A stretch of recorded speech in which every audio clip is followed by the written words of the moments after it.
Hello peeps, welcome to Man Cave Culture. Today we're going to be discussing things to look for when buying a gun and how to buy a gun. And be sure to stick around to the end of the video to see what the bonus tip is on what to look for when purchasing a firearm. First things you want to do is, number one, feel how it feels in your hand. If it doesn't feel right, then it's not the right gun for you. So that's number one. You want to get a good feel of the gun. Does it feel right? Are your fingers landing correctly on the handle? Is your thumb got a good place to rest at when shooting the gun? Is your fingers resting properly? Does it have something to grip onto right here for your fingers so your finger doesn't slide off? Can you grip the front of the trigger well? Things of that nature. The next thing you want to do is squeeze the trigger to find out if you like the way it breaks. This is very important. If the trigger doesn't break right, then your shot is going to be constantly off target. So you just want to squeeze the trigger. See, on this one, you got all this slack right here. Some people may like that, some people may not. If you're used to shooting Glocks, then you're already used to it. But you just want to squeeze, squeeze, squeeze on this one, and then you got a little bit more pick up there, and then break. Then you want to rack it back.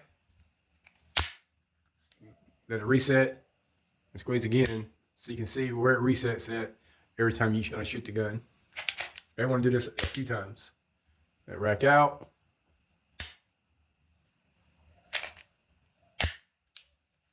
Probably go better if I have the mag in.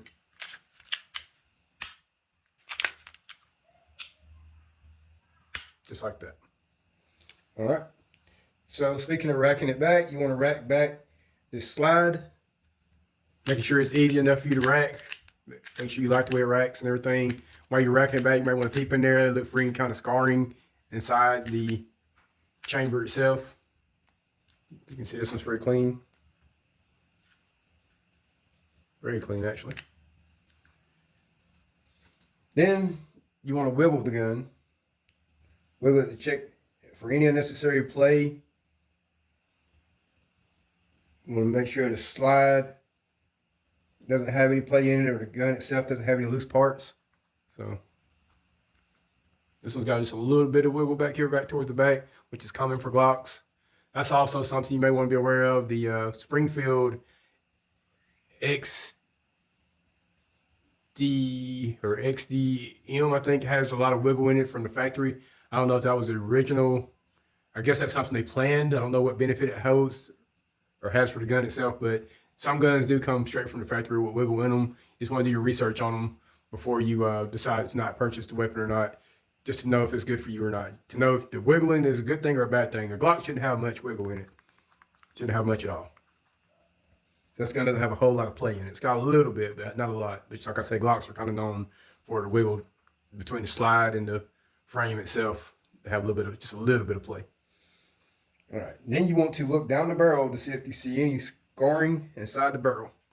So you're looking for like scratches inside the barrel where they may have shot a smaller caliber out of it possibly, or somehow the inside of the barrel got scraped by them putting it on those racks you see people put them on at gun shows. It could have got scraped right there. That would affect the way your bullet's going to fall out of the barrel. So you want to make sure you don't have any scarring inside the barrel. I don't see any inside this one. Looks pretty good. You want to check all the components of the weapon for rust or outer scarring.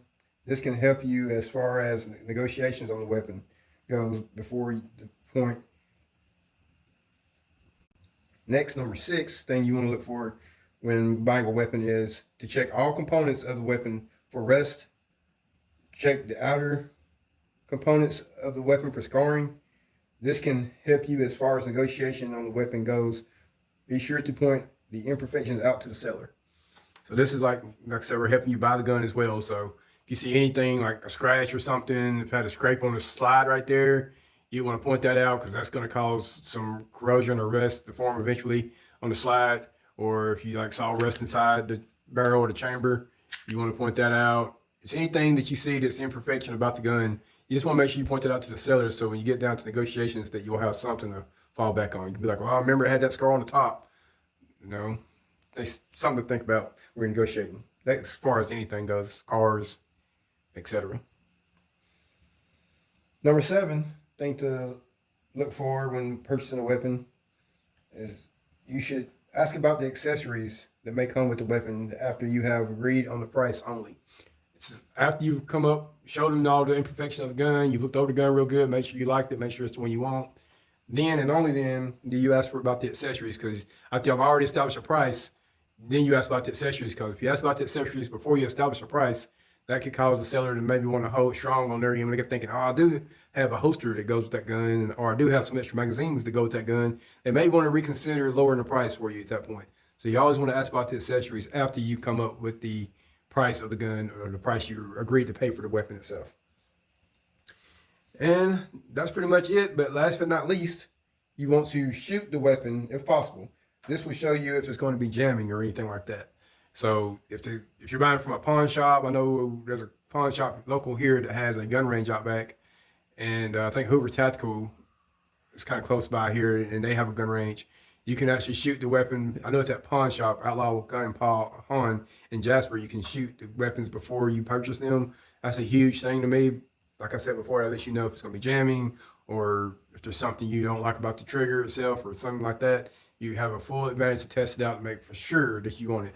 So if at all possible, shoot the weapon before purchasing it. I know that sounds redundant, but you just never know, something people may not think about. It may be a decision maker whether you're going to deal with a certain pawn shop or not. One may not have a gun range for you to shoot at, another one may, but the one that may be charging a little bit more. But if you have that peace of mind to know that you've actually shot that weapon before buying it, it may be worth it to you to go to that pawn shop that actually lets you shoot the weapon before purchasing it.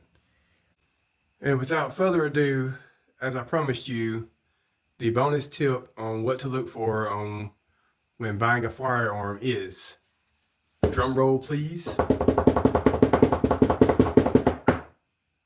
readily available ammunition, meaning what calibers is readily available on the market to buy and what is readily affordable.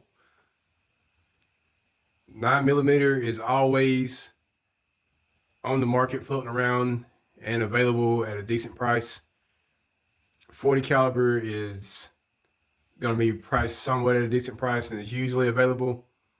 45, not so much. 380 is not always readily available, but is priced decently. But as far as pistols go, those are the calibers that you're going to find more frequently on the market, readily available and at a decent price. 9mm and 40 caliber. So there you have it. But that's all I got for you today, peeps. Thank you for watching. Don't forget to check on your friends and loved ones. Let them know somebody cares about them. And until next time, I hope you and yours continue to be blessed. Deuces.